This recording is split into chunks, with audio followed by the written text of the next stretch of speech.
at every topic that makes your fingers snap. Man. It's been a while. It's been a while. Oh, guys, Askis, but we are back with another topic. And I hope you guys will enjoy it. We just want to say thank you to our new subscribers. Please do share with your family, friends, because these conversations are needed. Yes. So what's the topic for today? So for today's topic, it's a topic that we're not experienced at. We're not experienced at that, but we're just sharing our views on how we would like to experience this topic. So I think, as you guys will know, that we're expecting. So our topic for today is saying learning how to parent. Yes, navigating parenting code.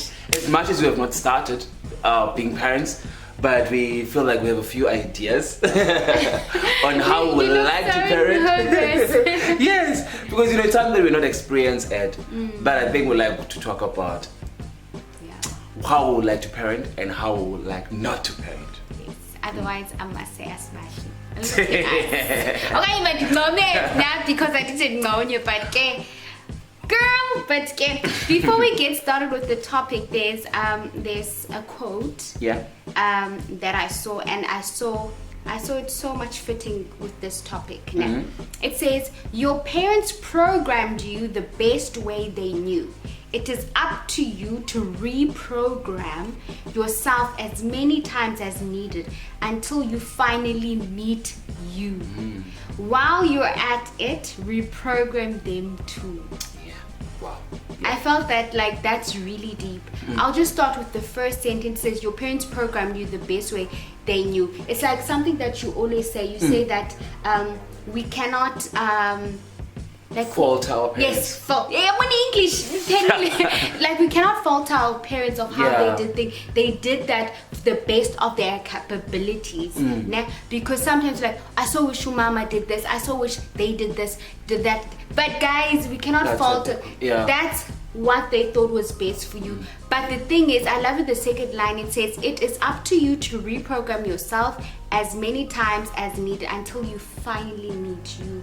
So I think a lot of us, we need to meet ourselves, like in terms of going back to this topic on how to parent. And then our parents need to catch on the boat on how we parent. I think also, on this part, I always say this thing, it's always difficult to fault our parents, it's always nice to say, I wish I'd gone to that school. I wish my parent bought me that car. I wish, I was. But if you could actually understand some of our parents' finances, that was the school that they sent us, that was the best that they could afford. And some they couldn't even afford that, but that was the best debt they could put themselves into, So at times, it's always, it's a two-way street. It's a two-way street, you get my point. But, even the way that they parent us, we can't complain, but sometimes you always have to look and say, that's the only thing that they knew. You get my point. And what was best. Yes, for example, some of our parents couldn't even read or write. So for them it was just like they're just putting you through to work for government. Not to entertain your art side of it, because they don't know how to like you have to be an accountant or a nurse or a doctor. That's what they were taught. That's how someone can survive in this world. You get my point? Whereby for this new generation, we can get to understand that actually art is a career on its own. Musician is a career on its own. So I think our parents did the best that they could to raise us.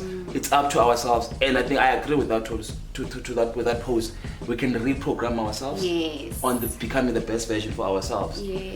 Having said that, I think also there are certain things that were done to us by our parents that we wouldn't really like to pass through to our children. We will not pass on the bait. We will not. And there are certain things that we would like to pass on those times, Like, what are the things we would like to unlearn that you were taught at home, whether it's your grandparents or your parents, or by the society, because also society is more than us. Because it takes a village. It takes a village. And I feel like as our culture, it was usually like that. It was like that. The first one for me was I will tell my kids I love them. I don't care if it's a boy or girl. Especially as a father. I don't care if it's a boy or girl. Can I cut you off there? So the cut No, I was going to say this. My entire life, I only heard my father saying he loves me on 2 occasions. I don't blame him for that because it was really, really old school, you know, and like he worked, you know, like really didn't go to school and all of that, you know. And you know, so I'll definitely have to unlearn that for my, or whether it's a side or circle. Yeah, you can continue. I love you, Mina. Thank you. You hear that almost every day. I don't blame him because the type of society was like that. Like they didn't want to make us weak as men, apparently. Yeah. So I know that I used to complain to my mother, and I remember this other time, so like hanging out clothes, and I asked my mother that, why don't you ever say that you love us, like in words? And my mother said that the only way they were taught was, I must take you to best schools, like actions spoke louder than words.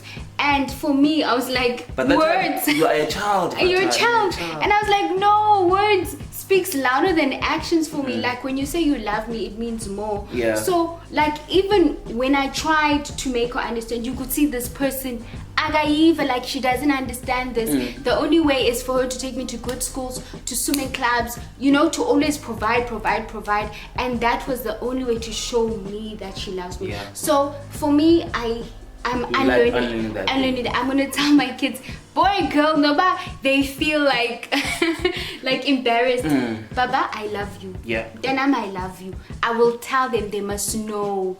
And I sometimes there is this narrative that you only say that to girls, but you always say that to boys as well. But we need to hear that I love you so much. Like even if you write a note, it does something to the child. So I would like, that's my first one. I would like to unlearn that and bring that to our new family. My first one I would like to unlearn is the part of belt. You know, the part of using a belt. I think that should be the last option. Resort. I'm not against people children being beaten, like those guys must be beaten. But I'm gonna keep quiet. But I feel like that should be the last resort. You know, I think we grew up in a society whereby that's the first resort. You know, we don't entertain asking, you know, like sitting down, talking, saying don't do this and this and this and this, because this will be the consequences. Or the why question, why did you do it? You know, I think we are in this society of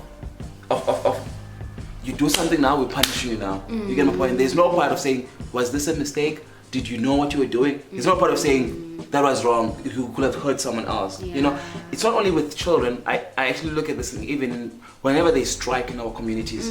If the police arrive there and we're striking for low shedding, they don't ask us, hey, what can you do? They just shoot us with rubber bullets. They're like, you could have negotiated with us to say, okay, listen, stop striking, we'll call the mayor.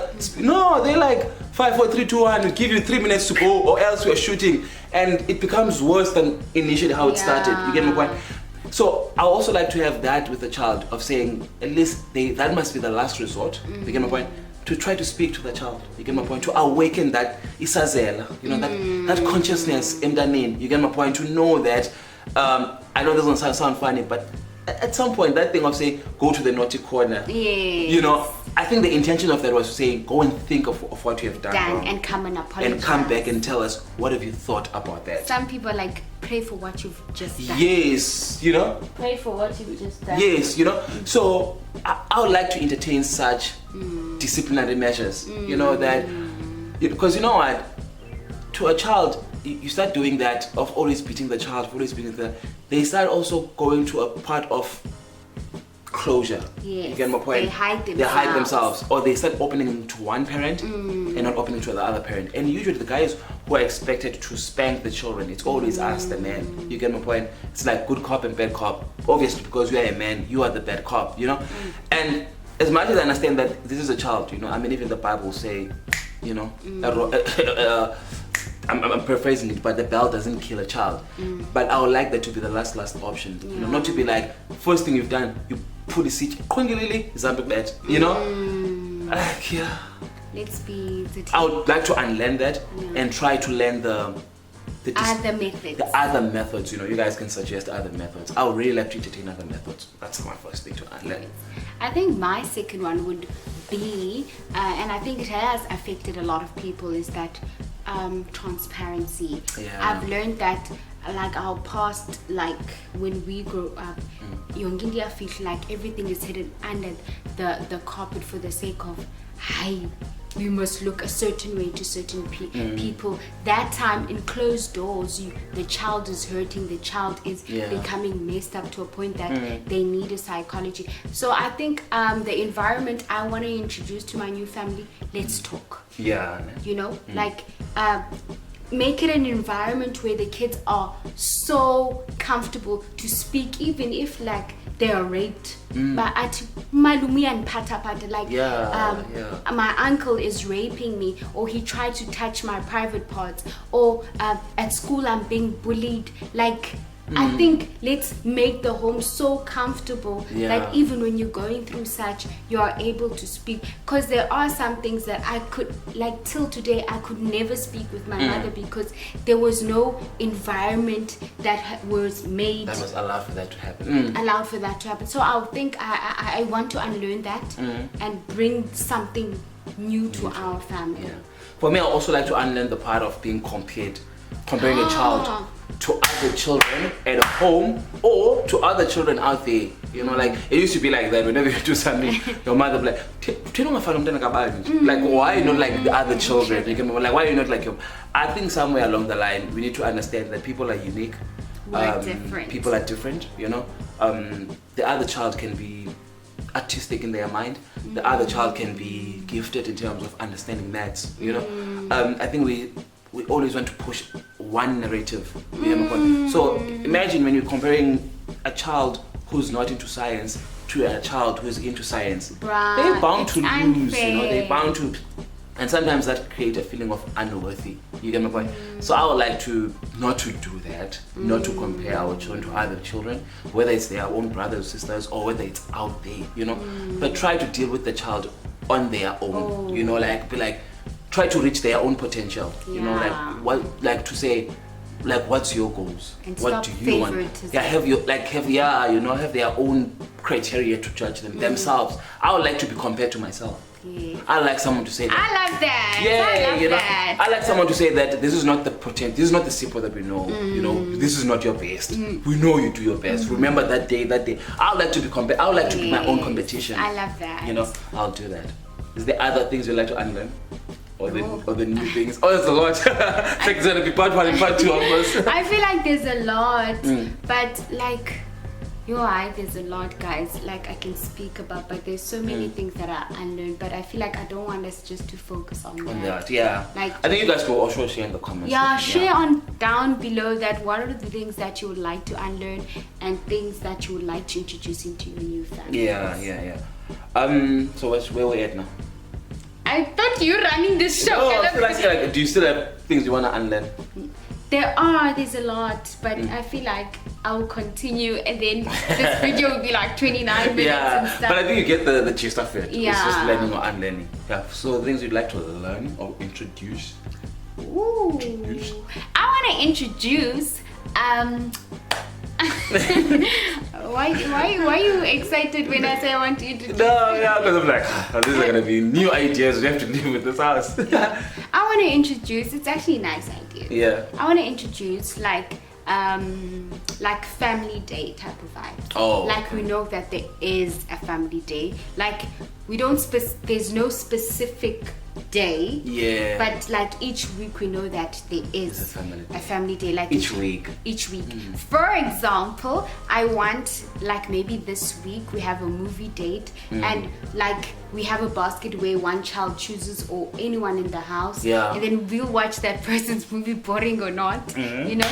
Next week we can go for a picnic, beach day. Like we just become adventurous. I would like to introduce that because I feel like I didn't get that. It's like go to school, like back to normal, blah blah blah, you know. So I would like to introduce that, but also adding that, I also like to introduce that in the morning we all sit together in the table. For evening, everyone eats in the table. Cell phones away. Yes. Cell phones away, and we're eating together like as a family. How was your day, Sipho? How was your day, Ban? How was your day? Because that's where you also know, kids that, okay, there's something different, what's going on? Yeah, their behavior is different today. The behavior is different today. Why are you moody? So I would like to introduce that. Okay. Yeah, which is good. Because I mean, Christmas must not only be once a year. It shouldn't be once a year. It's a nice day, Christmas. Yeah. Why don't we have it every week? You know? Yes. Yeah. For me, I would also like to introduce the. It's not something to introduce, but I would like to bring back. You know? Or from like. Yeah, from how we were raised. You know, outdoor sports or outdoor adventures. You know, like how kids we today, they're on technology all the time. You know, like how we used to grow up. Yeah. Like we were allowed to go and play soccer.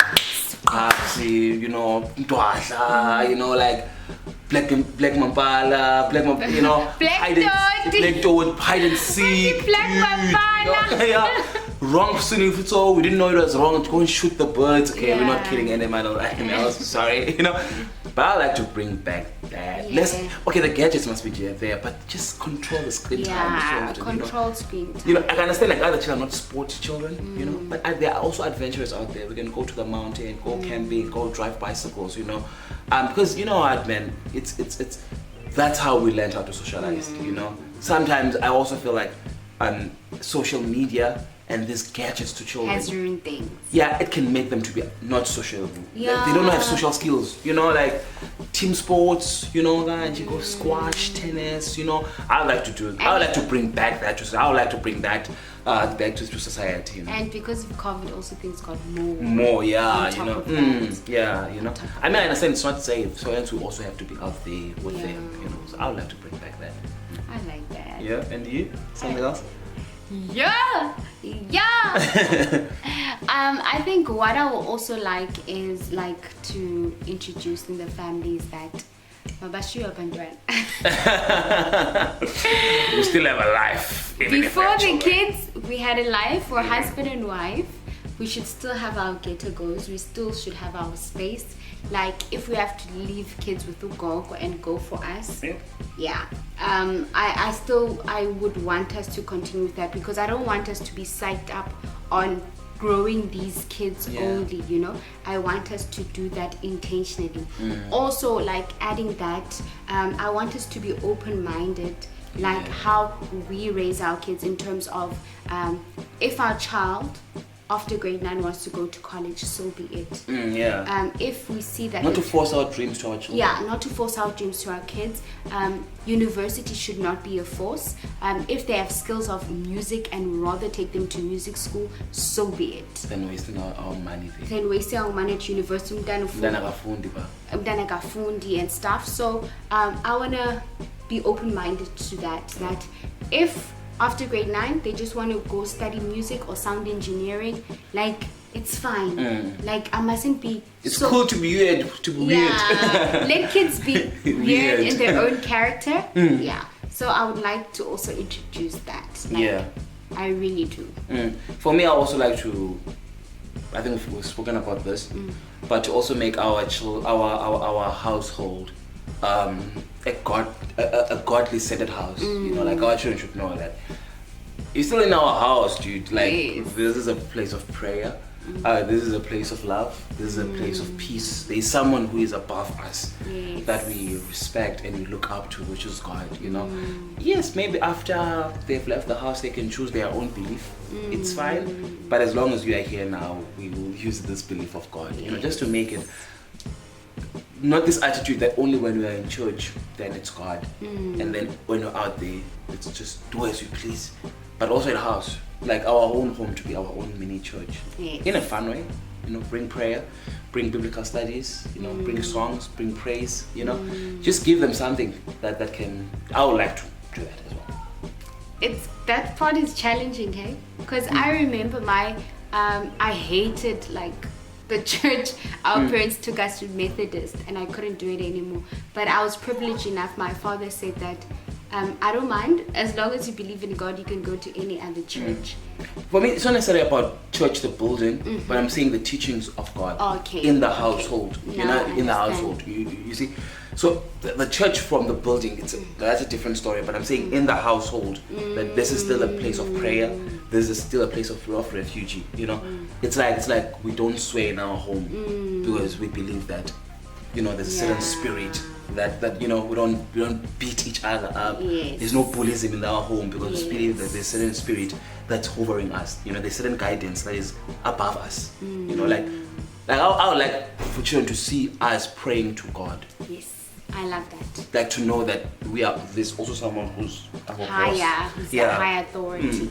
And I think another thing is that let's not be sexist, like in terms of only girls wash dishes. Nah, no. Only boys do gardens. And remember what we fight about. But guys, there's something that we fight about. I honestly, guys, like we have a car. I don't like washing a car. Like car wash for me is no. You get my point. So I'm like, children are around. I mean, what are these guys doing? They're just eating food. No child is gonna wash a car if you're not. Children must wash cars. I'm not washing cars with children. Let's not start this debate. Don't believe that I should wash the car with the children. I'm like, no. Guys, they should watch the car tell us down below all by themselves. What should the child do? What are they doing here besides making noise and eating? They might as well take the car to the car wash. Waste money whilst they are their hands here. Okay, I think let's just stop this conversation because it's gonna end in tears because we never agree about this. But there's no child. Flip a coin when we're born. There's no coin that's going to be flipped. No child is gonna wash your car if you're not gonna do it together. Like, no. Okay, I lost this argument. Period. But okay. And God gives I'm getting emotional. Yeah, let's go. Getting me emotional. Okay, I lost this round. Yeah. What's next? It's not over though. Yeah. Also, another thing that I would like to unlearn. It is the part of making decisions without really explaining them to children. I think that should be fair. You know, I mean, they are part of this house. The why, you must explain the why. Yeah, the why. I mean, they are part. If you're gonna be changing houses, I think you need to be fair to say, why? No, listen, man. The reason we are moving from this area is because it's no longer a safe area, or the reason we are moving is because mommy's got a new job and it's closer to her home, or the parents that became rich. Get used to it. You know? Yeah, because you know, a lot of things we couldn't explain them, like what's going on. Like even it's like you just move with them. You're like, hey, move with guys. the flow, you know, if you get for 2 weeks, you know, we don't know what's happening. You know? Okay, that's another topic. I'm just saying, you know, there are a lot of things that happen in our household. You're triggering other homes now. They will never explain to you, you know? Yeah. I would like to give that accountability so that the child can also give accountability about their own actions. Yeah, and I think another thing is that, like, so many people, like, especially if you're new parents and you're expecting, people inflict how they do parenthood, and I don't want to take that. I don't want to take that. And especially, it's like even when you're pregnant, people are like, don't eat this, all of a sudden everyone is a doctor, like all of a sudden. But I've also noticed this, that even like it even can be with family, that no, don't parent like this, the baby mustn't eat mashed. You're like, like I think it's also that part of we are coming from different backgrounds, and at the same time we have different beliefs. I think it's wrong to enforce your beliefs to other people or how they parent. I think also here we are just sharing our views on how we would like to parent. We're not saying that they are right. This is the right ways, but this is how we want to do it. Just like how you're gonna share your views in the comment section, you know. So I think we're just exchanging views. This is how we would like to do it. This is how you would like to do it. And the things that we are criticizing, they could be working for you, or they will work for you. You know. So. And I also want to prank my kids. I'm not into prank. And I want to prank my husband as well. Not like pranking. The home must be fancy with a balloon with water. It must just be a. You know the problem with pranking, when it goes back to people who pranked, then they start crying. That's the problem, because I know I'm a very good prankster. Guys, you should see when you prank Sibayo, he becomes so angry. And then she never likes it when it comes back to her. Hey, time is all that we have. Yeah, man. I think that's how we want to do parenthood, but I feel like there's so many things we can say. There's so many things, like for example, there's even health wise how we want to do it. There's like spiritual wise we want to do it. There's so many things that we would like to introduce, but I feel like it's baby steps. Yeah. we all start somewhere. Yeah, obviously you can see that we don't have experience what we're talking about because there's no child running around here. Yeah. So these are just thoughts that we're having since we're expecting, you know. We've never raised any toddler, you know. So we are just inexperienced here. So Judge, you know, you might be having a child be like, hey, these ones think they don't know how to beat a child. Hey, these ones are taking chances. Test them, the big will test. Pray for us. Ooh, baby, another one, last one, sleeping patterns. For children. For infants, toddlers and everything, like I'm gonna be strict on that. Askis, if one are you not, askis, kids must sleep at 7 o'clock, like school night or okay, maybe on weekends. Like, but sleeping pattern is very important so that we can also have our time. To make others. Or just to have fun also. Yo guys, otherwise thank you for listening. These were necessarily our hopes and ambitions on how to raise our hopes children. and ambitions. And you know, with hopes and ambitions they can go left. They can go left. So do pray for us. Do pray for us. Otherwise, you're crossing fingers. Otherwise, please make sure you do follow us, share with people. Like, we just want to snap at every topic that makes your fingers snap. But peace. Thank you. God bless.